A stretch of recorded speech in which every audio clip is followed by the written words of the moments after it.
இப்போ சென்னை மாநகராட்சியில் பார்த்தீங்கன்னா இந்த அறிவிப்பு பலகையில் தொடர்ச்சி அந்த சுவரொட்டிலாம் ஒட்டுறாங்க. இந்த பெயர் பலகை முக்கியமானது.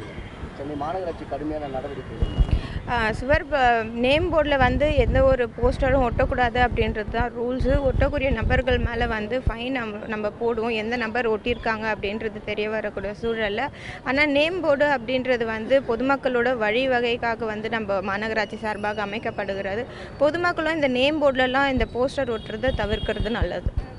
சென்னை மாநகராட்சிக்கு உட்பட்ட பகுதிகளில் வார்டு வாரியாக ஆய்வினை மேற்கொள்ளும் படும் என்று தெரிவித்த வண்ணம் இன்றைக்கு தொடர்ந்து 5வது நாளாக காலை 7 மணி முதல் இந்த ஆய்வினை மேற்கொண்டு வருகிறோம். இந்த ஆய்வின் பொழுது மாண்புமிகு இந்து சமய அறநிலைத்துறை அமைச்சர் அவர்களும், அந்த பகுதிக்குட்பட்ட மண்டல குழு தலைவர் அவர்களும், மாமன்ற உறுப்பினர் அவர்களும், அப்பகுதியில் உள்ள வட்டக்கழக செயலாளர் உட்பட அனைவரும் இந்த ஆய்வினை கலந்து கொள்கிறார். துறை சார்ந்த பெருநகர சென்னை மாநகராட்சியின் அதிகாரிகள், மெட்ரோ துறை சார்ந்த அதிகாரிகள், இபி துறை சார்ந்த அதிகாரிகள், இப்படி அனைத்து அதிகாரிகளும் இந்த ஆய்வின் பொழுது கலந்து கொள்கிறார்கள்.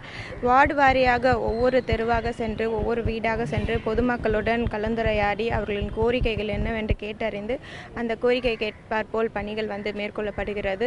அதேபோல் வார்டு வாரியாக செல்லும் பொழுது ஒவ்வொரு வார்டில் இருக்கக்கூடிய பள்ளிகளாக இருக்கட்டும், சமுதாய நலக்கூடமாக இருக்கட்டும், இல்லை அங்கன்வாடியாக இருக்கட்டும், இல்லை பெருநகர சென்னை மாநகராட்சிக்கு உட்பட்ட மருத்துவமனையாக இருக்கட்டும், இந்த மாதிரி கோயில்களாக இருக்கட்டும், இந்த மாதிரி பகுதிகளை கூட ஆய்வினை மேற்கொண்டு அந்த பகுதிகளில் இருக்கக்கூடிய என்னென்ன குறைகள் இருக்குது அப்படின்றதை கண்டறிந்து அந்த குறைகளுக்கான தீர்வினை காணும் வகையில் இந்த ஆய்வினை மேற்கொண்டிருக்கிறோம். இன்றைக்கு இப்பொழுது திருவிக நகருக்கு உட்பட்டு 76வது வார்டில் வந்து ஆய்வினை மேற்கொண்டிருக்கோம். இன்றைக்கு 2 பள்ளிகள், செல்லப்பா தெருவில் உட்பட்ட 2 பள்ளிகளை வந்து ஆய்வினை மேற்கொண்டோம். பட்டேல் பூங்காவின் ஆய்வு மேற்கொண்டோம். அதேபோல் இப்பொழுதும் ஒரு பள்ளியில் இருக்கிறோம். இந்த பள்ளியிலும் ஆய்வினை மேற்கொண்டிருக்கோம். ஆசிரியர்களுடன் கலந்துரையாடி, இங்கே வரக்கூடிய மாணவர்களுடன் கலந்துரையாடி என்ன கோரிக்கைகள் இருக்குது அப்படின்றத கேட்டு அறிந்திருக்கிறோம். வரக்கூடிய நாட்களில் வந்து அதற்கான நிதி ஒதுக்கீடு செய்து அந்த பணிகள் வந்து நடைபெற வரும்.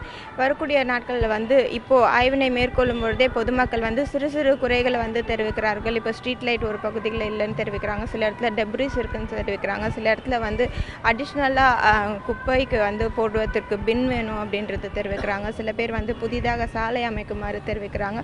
இந்த மாதிரி சிறு சிறு கோரிக்கைகளாக மாநகராட்சி சார்பாக ஏற்கொள்வது பொதுமக்களிடம் நேரடியாக கண்டறியதில் இந்த ஆய்வு மிகவும் பயனுள்ளதாக இருக்கிறது. அந்த சிறு சிறு கோரிக்கைகளை வந்து உடனே தீர்வு காணும் வகையில் மாநகராட்சி வந்து நடைமுறையை ஏற்படுத்தி வருகிறது.